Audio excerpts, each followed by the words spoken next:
में हम लोग बात करेंगे हाइड्रोजन बॉन्डिंग की। तो हाइड्रोजन बॉन्डिंग से हम क्या समझते हैं? जैसे आयनिक बॉन्ड था, कोवेलेंट बॉन्ड था, उसी तरह कोवेलेंट बॉन्ड के अंदर ही उसी तरह कोवेलेंट बॉन्ड के अंदर क्या होता है? हमें पता है कि कोवेलेंट बॉन्ड के अंदर शेयरिंग ऑफ इलेक्ट्रॉन होता है। शेयरिंग ऑफ इलेक्ट्रॉन होता है। तो अगर जो कोवेलेंट बॉन्ड में मान लो एक एटम 1 है और एक एटम 2 है, तो ये दोनों एक बॉन्ड से जुड़े हुए हैं। तो अगर ए वन और ए टू के बीच में इलेक्ट्रोनेगेटिविटी डिफरेंस है या नहीं है? अगर इलेक्ट्रोनेगेटिविटी डिफरेंस नहीं है यानी जीरो है, तो जैसे एग्जांपल H2, तो ये क्या होगा? Non polar covalent bond. ये क्या होगा? Non polar covalent bond. लेकिन अगर इन दोनों ए वन और ए टू एटम के बीच में अगर इलेक्ट्रोनेगेटिविटी डिफरेंस नॉन जीरो है यानी जीरो नहीं है, शून्य नहीं है, जैसे एग्जांपल OH, ठीक है, NH, HF, ये सारे, तो यहाँ पे क्या है? ऑक्सीजन की इलेक्ट्रोनेगेटिविटी ज्यादा है। ठीक है, तो यहाँ पे अगर मैं ओवरऑल ट्रेंड की बात करूँ तो फ्लोरीन की सबसे ज्यादा है, फिर ऑक्सीजन की, फिर नाइट्रोजन की, फिर हाइड्रोजन की। ठीक है, तो ये क्या हो गया? इलेक्ट्रोनेगेटिविटी का ट्रेंड हो गया। तो ऐसे बॉन्ड में, यानी ये सारे बॉन्ड एग्जांपल हैं किसके? पोलर कोवेलेंट बॉन्ड के। पोलर कोवेलेंट बॉन्ड के। तो पोलर कोवेलेंट बॉन्ड, पोलर का मतलब क्या होता है?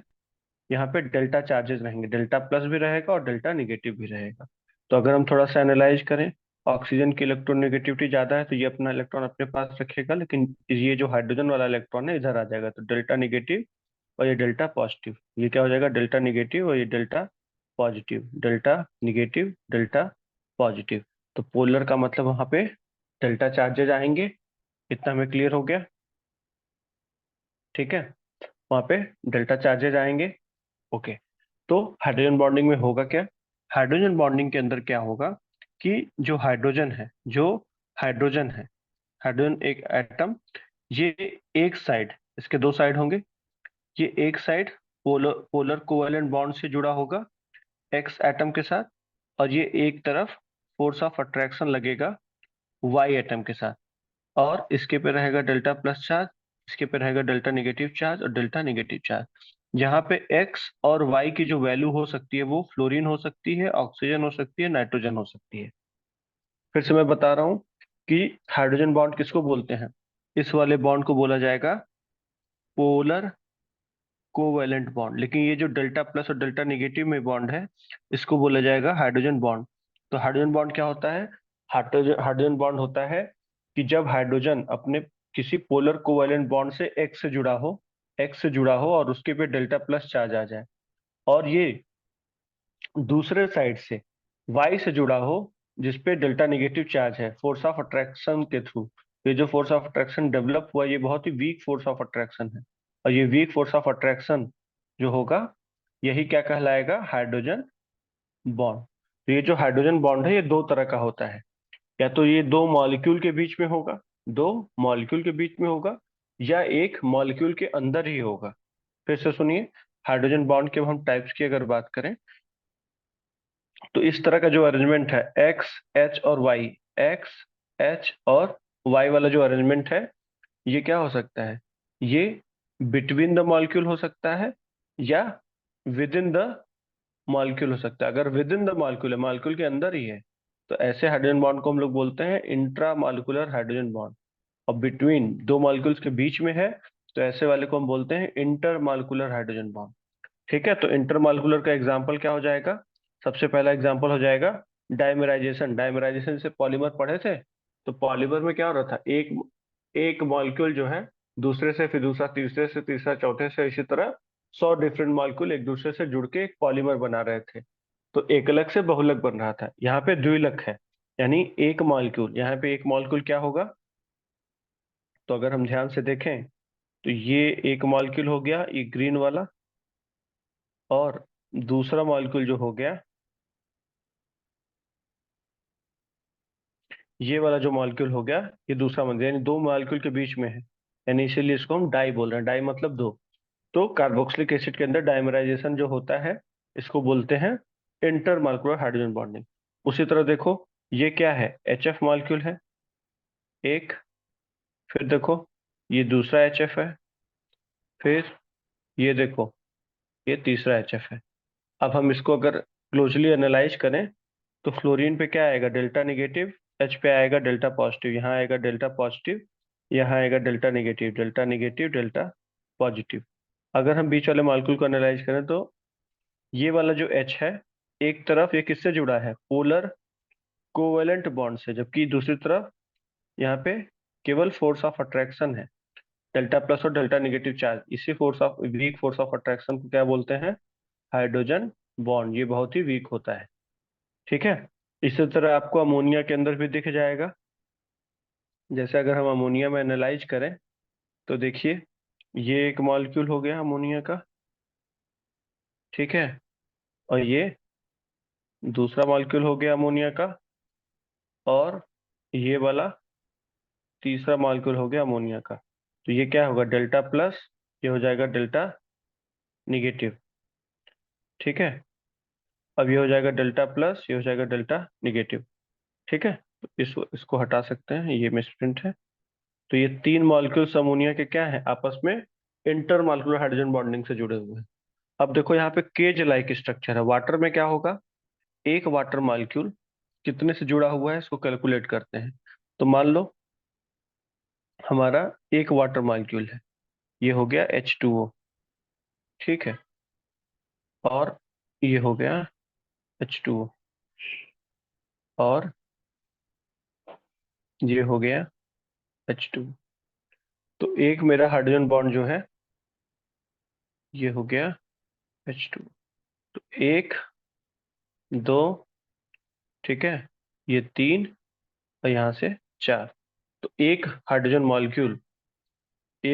मॉलिक्यूल में जो हाइड्रोजन है और जो ऑक्सीजन है, यहाँ पे दो जगह से बॉन्डिंग होगी।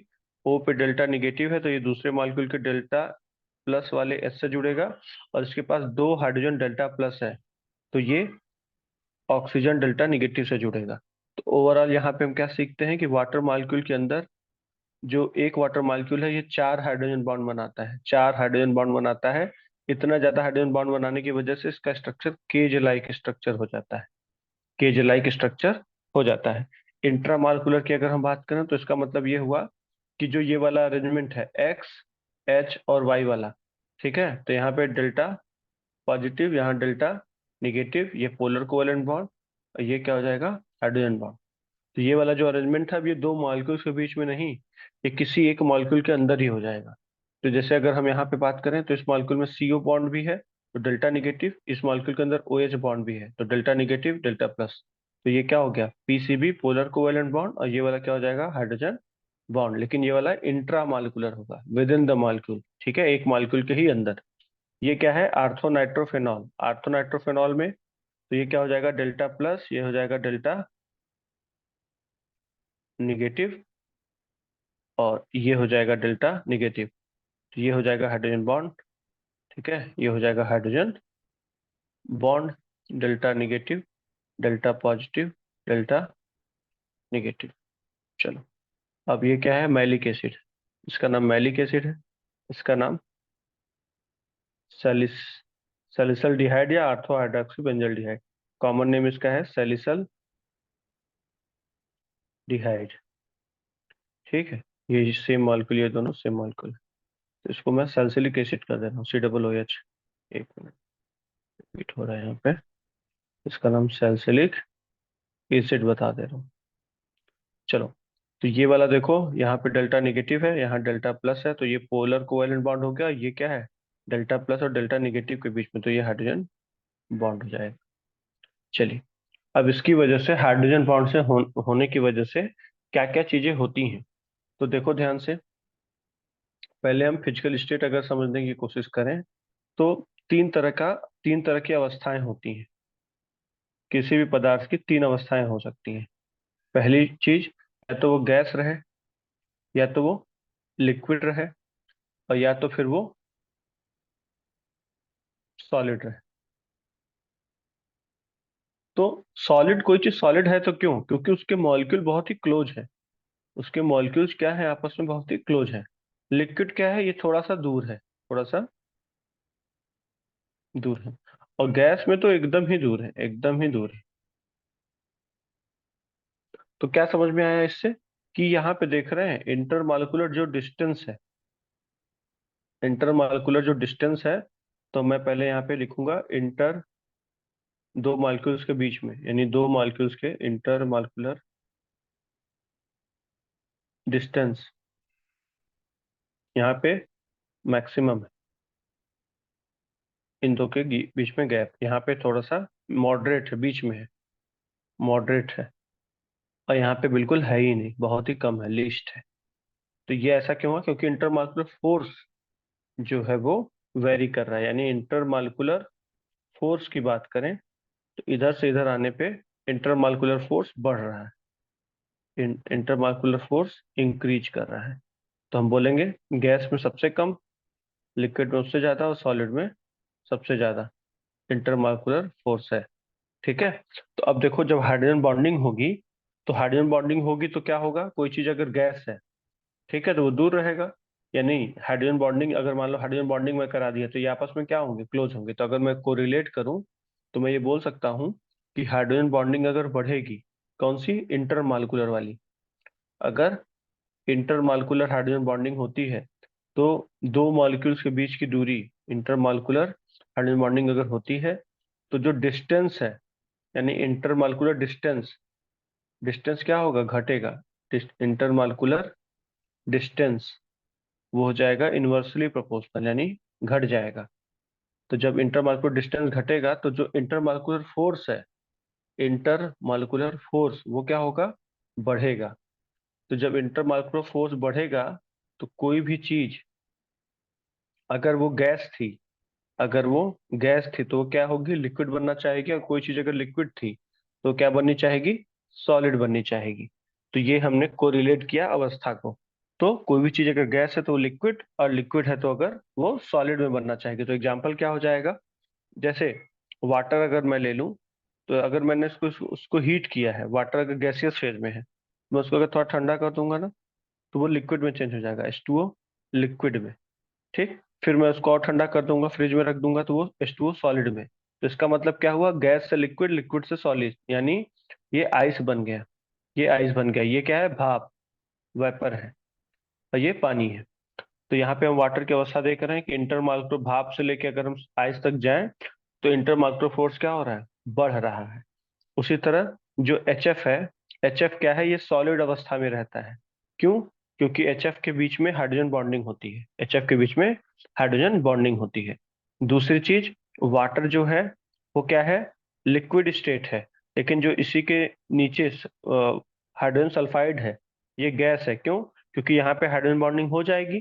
तो जब हाइड्रोजन बॉन्डिंग होगी तो इंटरमालिकुलर फोर्स क्या होगा? बढ़ जाएगा। और उसका इंटरमालिकुलर फोर्स जब बढ़ेगा तो इंटरमालिकुलर डिस्टेंस घटेगा, और वो गैस ना होके अब लिक्विड हो जाएगा। जबकि H2S में क्या होगा? FON है नहीं, यहाँ पे ऑक्सीजन है। यहाँ पे FON होना चाहिए, तो यहाँ नहीं है, इसलिए गैस रहेगा। इसलिए यहाँ पे गैस रहेगा और यहाँ पे इंटरमालिकुलर फोर्स भी कम रहेगा। इतना हमें ये सारे एग्जाम्पल से हमें क्लियर होता है कि अवस्था कैसे चेंज होती है हाइड्रोजन बॉन्डिंग के तहत। एक चीज और मैं यहाँ बता दूं, strength of hydrogen bonding, strength of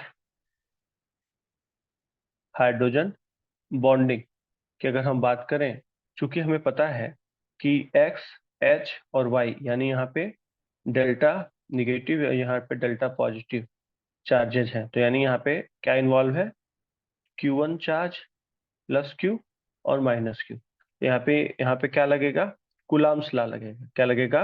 Coulomb's law, यानी force of attraction is directly proportional to Q1 into Q2 upon r square, यानी डिस्टेंस का आर स्क्वायर। तो यानी जो चार्जेज होंगे किस पे डिपेंड करेंगे? अगर इलेक्ट्रोनेगेटिविटी का डिफरेंस ज्यादा होगा, किसके बीच में? दो एटम के बीच में, यानी एक्स एच के बीच में। अगर इलेक्ट्रोनेगेटिविटी का डिफरेंस ज्यादा होगा तो चार्ज डेल्टा प्लस चार्ज ज्यादा और बनेगा। तो मैं बोल सकता हूँ कि इलेक्ट्रोनेगेटिविटी डिफरेंस जितना ज्यादा, Q1 और Q2 उतना ज्यादा, फोर्स ऑफ अट्रैक्शन उतना ज्यादा, तो स्ट्रेंथ ऑफ हाइड्रोजन बॉन्ड उतना ज्यादा, स्ट्रेंथ ऑफ हाइड्रोजन बॉन्ड उतना ज्यादा होगा। तो इसको अगर हम फॉलो करें तो हमारे पास इलेक्ट्रोनेगेटिविटी डिफरेंस के लिए चीजें क्या मिलेंगी? फ्लोरीन, ऑक्सीजन और नाइट्रोजन। सबसे ज्यादा फ्लोरीन, फिर ऑक्सीजन, फिर नाइट्रोजन। और हमको हाइड्रोजन बॉन्ड एस से बनाना है। तो अगर इलेक्ट्रोनेगेटिविटी डिफरेंस की बात करूं तो F और H के बीच में हाईएस्ट होगा, फिर O और H के बीच में उससे कम होगा, N और H के बीच में सबसे लीस्ट होगा। तो ये क्या हो जाएगा, लीस्ट, और ये वाला क्या हो जाएगा, मैक्सिमम। तो यानी जब HF बॉन्ड तुम्हें दिखेगा तो उसमें हाइड्रोजन बॉन्डिंग सबसे ज्यादा, फिर जब OH दिखेगा तो उससे ज्यादा, और जब NH दिखेगा तो ना।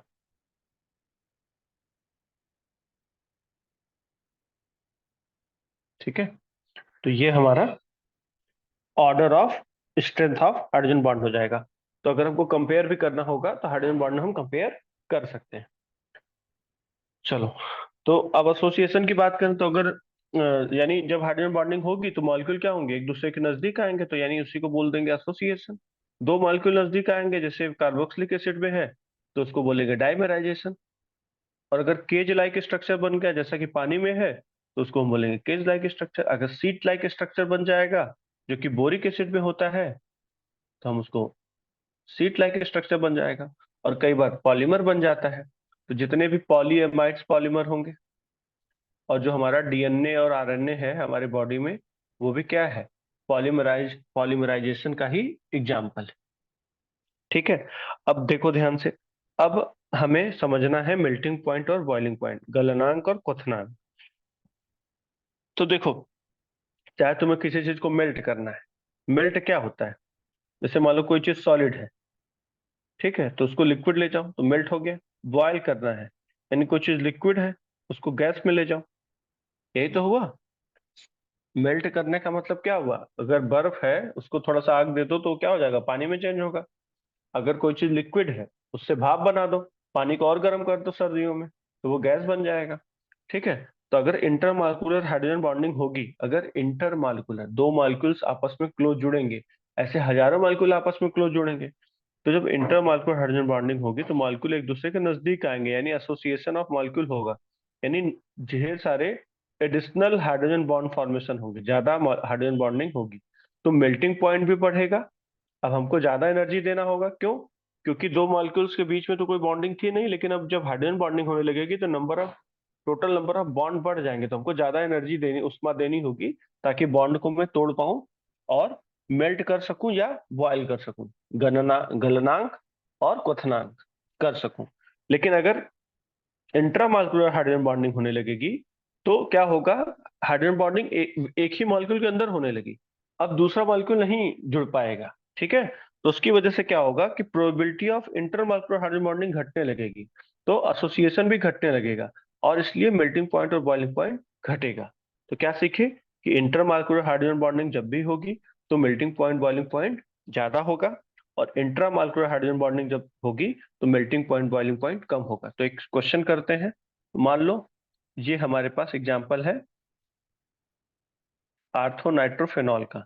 ठीक है, तो यहाँ पे हाइड्रोजन बॉन्डिंग इनके बीच में हो जाएगी, तो यहाँ क्या हो गया, intramolecular hydrogen bonding, intramolecular hydrogen bonding. लेकिन अब मेरे पास एक है पैरानाइट्रोफेनॉल, पैरानाइट्रोफेनॉल, तो ये क्या करेगा, ये इंट्रा नहीं करेगा, ये क्या करेगा, एक और मॉलिक्यूल लेगा, ये एक और मॉलिक्यूल लेगा, ओ एच, इनसे जुड़ेगा। ठीक है, ये इनसे जुड़ेगा। ठीक है, फिर ये तीसरा मॉलिक्यूल लेगा।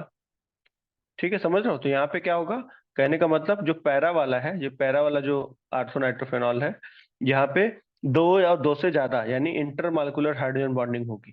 तो ये देख रहे हो नए बॉन्ड्स बन गए, ये वाला, पहले तो हमें केवल ये तोड़ के हटाना था, अब यहाँ पे नए बॉन्ड्स बन गए, ये जो नए बॉन्ड्स बने यही हाइड्रोजन बॉन्ड है। तो जब इंटरमॉलिक्यूलर हाइड्रोजन बॉन्डिंग होगी तो मेल्टिंग पॉइंट भी बढ़ जाएगा और बॉइलिंग पॉइंट भी बढ़ जाएगा। इसका मतलब यहाँ पे जो आर्थो नाइट्रोफेनॉल है, आर्थो नाइट्रोफेनॉल, और ये क्या है, पैरा नाइट्रोफेनॉल, तो किसकी मेल्टिंग पॉइंट ज्यादा होगी, तो अगर मैं बोलूं, अगर मुझे मेल्टिंग पॉइंट अरेंज करना है तो पैरा नाइट्रोफेनॉल की ज्यादा होगी एज कम्पेयर टू आर्थो नाइट्रोफेनॉल की। उसी तरह का मुझे बॉइलिंग पॉइंट देखना है तो पैरा नाइट्रोफेनॉल की ज्यादा होगी एज कम्पेयर टू आर्थो नाइट्रोफेनॉल की। तो ये हमारी समरी हो गई। अब हम सॉल्युबिलिटी की बात करते हैं। तो कोई चीज अगर पानी मुझे घोलना है, अगर मान लो पानी है, ये मान लो पानी है, इसमें अगर मैं अमोनिया डाल दूं तो ये क्या करेगा, डेल्टा निगेटिव है, और ये क्या है, डेल्टा पॉजिटिव है, ये क्या है, डेल्टा निगेटिव। तो अमोनिया क्या कर रहा है, पानी के साथ हाइड्रोजन बॉन्ड बना ले रहा है, तो यानी इसके अंदर घुल जाएगा। यानी क्या सीखे कि सॉल्युबिलिटी, घुलनशीलता, घुलनशीलता, जब भी हाइड्रोजन बॉन्डिंग होगी तो घुलनशीलता बढ़ेगी। यानी कोई चीज अगर बॉन्डिंग कर सकता है तो वो क्या करेगा, घुल जाएगा उसके अंदर। उसी तरह अगर मैं अल्कोहल, ये क्या है, पानी है, पानी में डेल्टा प्लस है, डेल्टा निगेटिव, अगर मैं अल्कोहल ले लिया, मिथेनॉल है ये, तो ये डेल्टा निगेटिव, ये क्या है, डेल्टा पॉजिटिव।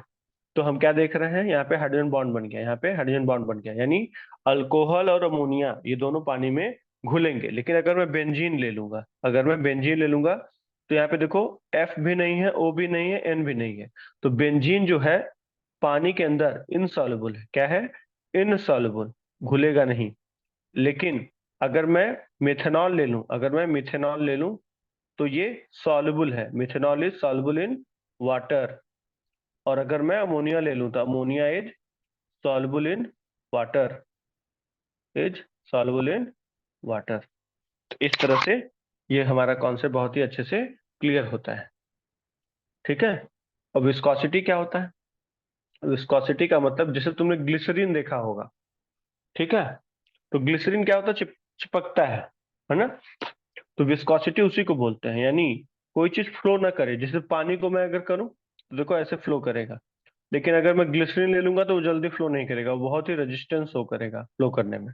ठीक है, तो ऐसा क्यों हुआ, क्योंकि ग्लिसरीन का फॉर्मूला होता है CH2OH, CHOH, CH2OH, यानी यहाँ से हाइड्रोजन बॉन्डिंग हो सकती है, यहाँ से हाइड्रोजन बॉन्डिंग हो सकती है, और यहाँ से हाइड्रोजन बॉन्डिंग, यानी 3 हाइड्रोजन बॉन्डिंग हो सकती है पर मॉलिक्यूल। एक मॉलिक्यूल में ग्लिसरीन का ले लूं, ग्लिसरॉल का, तो वहां पे 3 हाइड्रोजन बॉन्डिंग होगी, तो एसोसिएशन क्या होगा, यानी मॉलिक्यूल आपस में क्या होंगे, ज्यादा जुड़ेंगे। जब मॉलिक्यूल की साइज क्या हो जाएगी, बढ़ जाएगी। तो ड्रैग, ड्रैग मतलब जो फ्लो है, मतलब चलने, आगे चलने का जो फ्लो है, रेजिस्टेंस टू फ्लो, वो क्या हो जाए, इंक्रीज कर जाएगा। तो इसकी वजह से विस्कोसिटी यानी ईटा, ये भी क्या होगा, इंक्रीज करेगा। तो हमने क्या सीखा कि अगर हाइड्रोजन बॉन्डिंग होती है, कौन सी, इंटरमॉलिक्यूलर, इंटरमॉलिक्यूलर हाइड्रोजन बॉन्डिंग ज्यादा होती है तो एसोसिएशन ऑफ मॉलिक्यूल क्या होगा, बढ़ेगा, और विस्कोसिटी क्या होगी, बढ़ेगी।